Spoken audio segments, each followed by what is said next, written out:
Jim. There appears to be a sort of trend in the SRB2 modding community to create characters who look like they were drawn in MS Paint with blokey sounding names, between this guy and Frank. Zim is quite a confusing character and seems to have had a lot of strange choices made during development, so let's dive in. Starting, as is now standard, with his moveset, Zim has some really strange ability thrown into one character. Perhaps it's the fact that he's a normal human instead of an animal, so there aren't really any abilities you can base off the real world, but a homing attack, wall climb and energy blast is a strange set to use.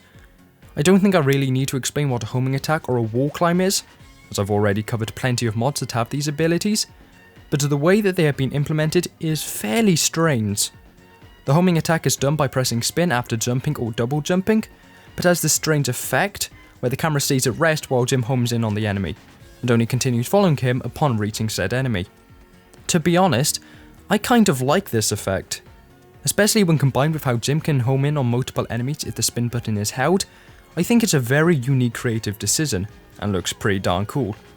The problem is the fact that Jim seems to have a much larger range as to which enemies he can home in on, or at least doesn't show the reticle for which enemies he's logged onto.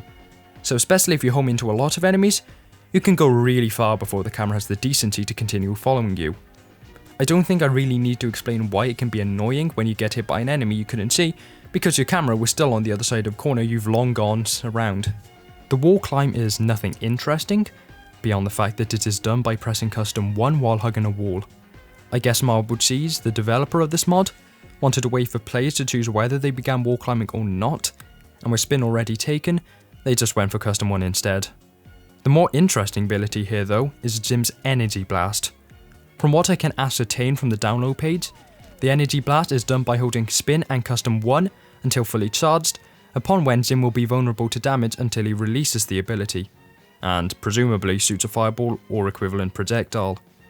However, whenever I tried to perform this action, all that happened was that Jim would stun forward, as vulnerable to damage as usual, without any form of projectile being released.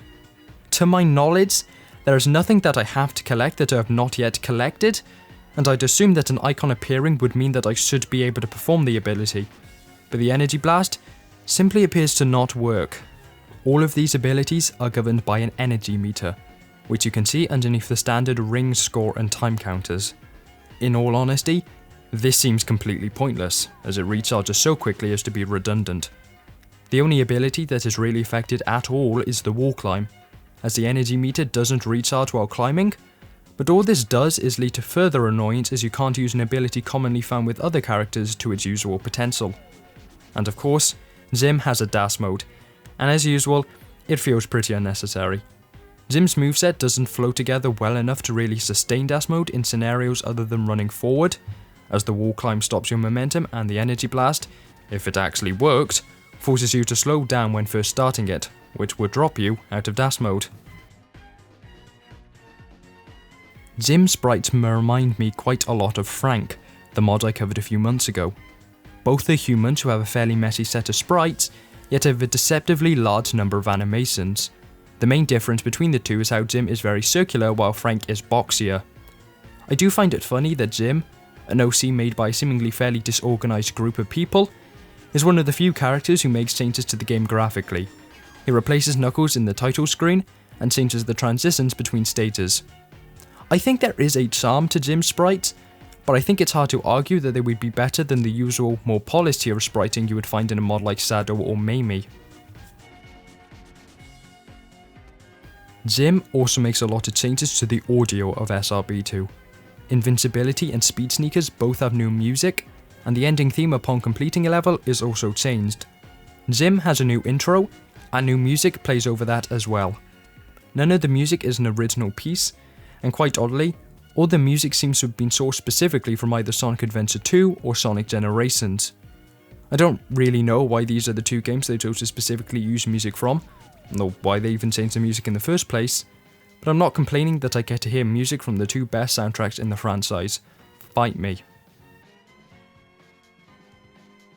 Overall, Zim is a fun enough character to use, but I think I'd find it difficult to argue it's because of the character himself, and not just because the movement system in this game is so fun already.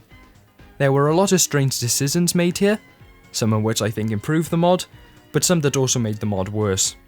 I might like the homing attack's unique camera functions, but it is pretty annoying at times.